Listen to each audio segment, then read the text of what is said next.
Gender Diversity in Equity and Inclusive Education GDIE.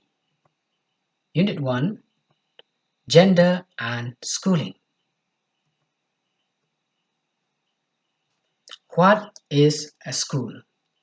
A school is an institution designed for teaching of students or pupils under the direction of teachers.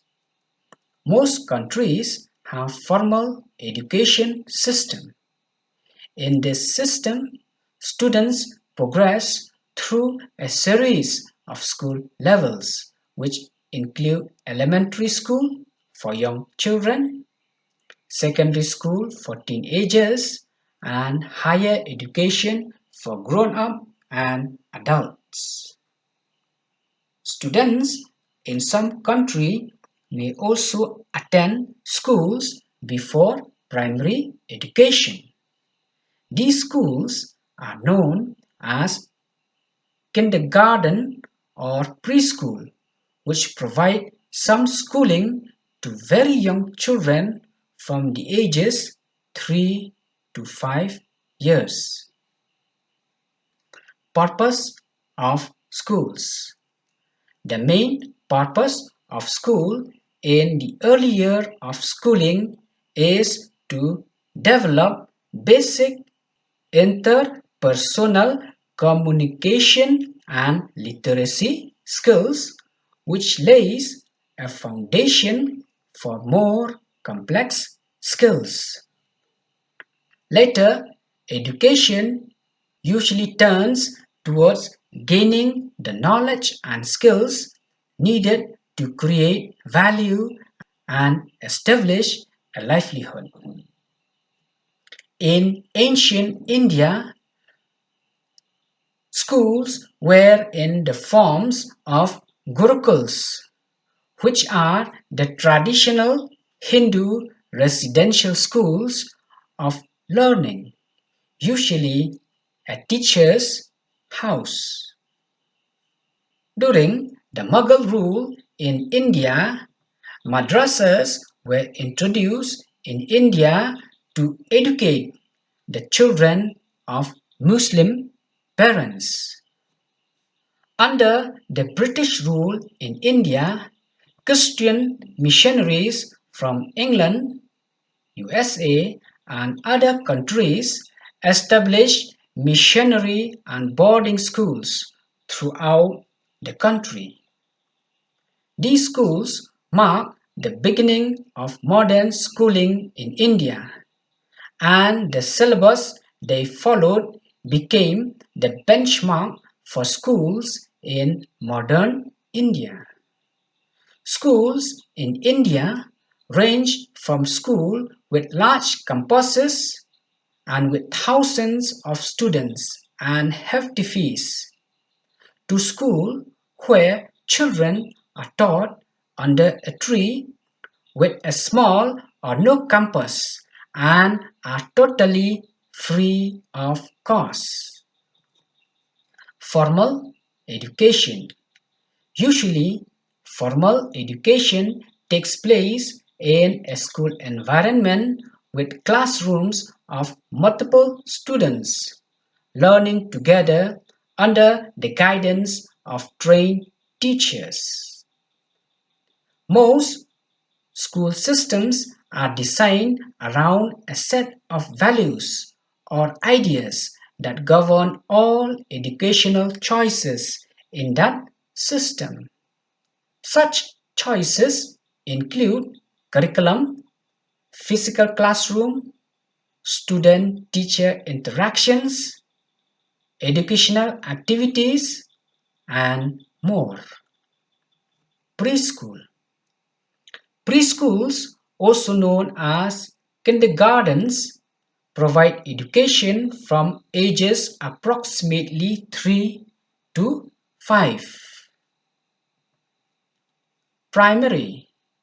In India, primary education consists of 5 years of lower primary and 3 years of upper primary schooling. Lower primary schooling starts at the age of 5 or 6 up to 10, and upper primary starts from 11 up to 13. Secondary. Secondary provides education from ages approximately 14 to 16 years. But with the introduction of the National Education Policy (NEP) 2020, the structure of school education has changed.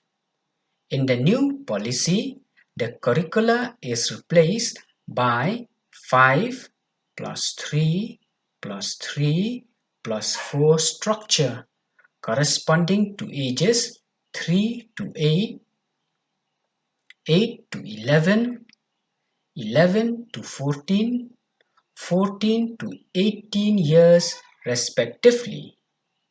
The curricular and pedagogical structure of school education will consist of the foundational stage, which is in two parts, that is, 3 years of Anganwadi or preschool and 2 years of primary in classes 1 to 2, both together covering ages 3 to 8.